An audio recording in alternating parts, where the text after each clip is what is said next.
Naglalagay si nanay guys ng tubig. Pampaligo. Pampaligo. Takot sa lamig. Takot na takot guys sa lamig. Good morning guys. Good morning. Good morning. Nakapagluto na ako guys ng itlog. Para sa almusal. Isa lang yan kasi ayaw ng others ng itlog na ganitong luto. Yan. Scramble sa kanila. Sa akin naman sunny side up. At syempre, papartneran natin yan ng sinangag. Sinangag na walang bawang. Sorry, bawang yan. Ha? Ay, missing. Ayun, may bawang din naman pala. Nagtatago lang yun. Nagtago ang bawang ni nanay guys. Ayan o, meron din naman pala. Smile! Happy ako ngayon guys. May makadit ako. At last! May madit sa akin. Isip-isip ako muna guys kung ano ang ipapaulam sa akin alaga. Kung ano yung lulutuin mo? Ganun ba yun? Kung ano ang ipaulam ko nga. Paano ang ilulutuin ko sa alaga? Bakit nakatusok yung kamay mo sa noo mo?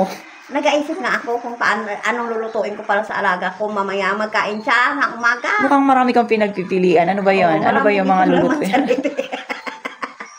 Tingnan natin kung ano yung mga pwede mong lutuin. Kasi ang madalas lang naman na niluluto mo, ang madalas lang naman na kinakain ng alaga mo, Nay, is yung isda at konting karne-karne. At ano ba yung isda mo, Nay? Ayan. So, tingnan natin kung ano maluluto mo dyan. Let me see. Tingnan natin, Nay, kung anong magandang luto. Pero alam nyo guys, masarap yan. Masarap haluan ng gulay. Gulay-gulay. Tulingan ito. Ito ang ginakuha ang mga buntot. Ha? Ginakuha ang buntot ito. Kinukuha ang buntot? Bakit kinukuha? Mahilo. Ay, oo. Ay, yan pala yan, oh. Kasi, grabe, ang yellowfin. Laki. Laki ng yellowfin, oh. Ang kanon? Masarap sana yun. Mahal man siguro ang kilo yun. Oo, mahal ang kilo. Pero masarap. Masarap. Ano? Sigangin? I-stick. Fish stick. Wow. Oh, wow talaga. Wow talaga yun. Siguro isang kaldirong kakainin ko yun. Wow. Ang sarap makagutom. Nay, mapayat ka na nga, Nay, oh. Payat ako? Oo, mapayat ka na. Ay, thank you, Lord. Thank you, Lord. Nagapayat na ako. Makapabunot na ako ng ngipin ko. Bakit di ka magpabunot kung hindi ka magpayat? Ay, blood. Pinabahan ako. Ay, ganun pala yun, Nay. Oo. Kailangan mag-diet ka para makaano. Iga-diet nga eh. Pero ano pag diet, gapang nuktok ang ano Tiyan pagka nagugutom. Oo. Yun lang. Yun lang. Yun lang, guys. Tiyan mo. Nakukulap.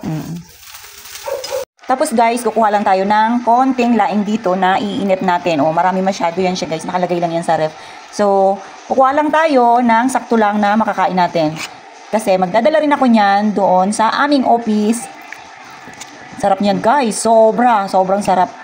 Mapaparami talaga yung kanin pag kaya ng inulam natin. Lalagay lang muna natin yan sa ref. Para hindi masila. At ito rin pala guys ang magiging ulam ni Yayam. Gulay na hinaluan ng pritong isda. So yummy.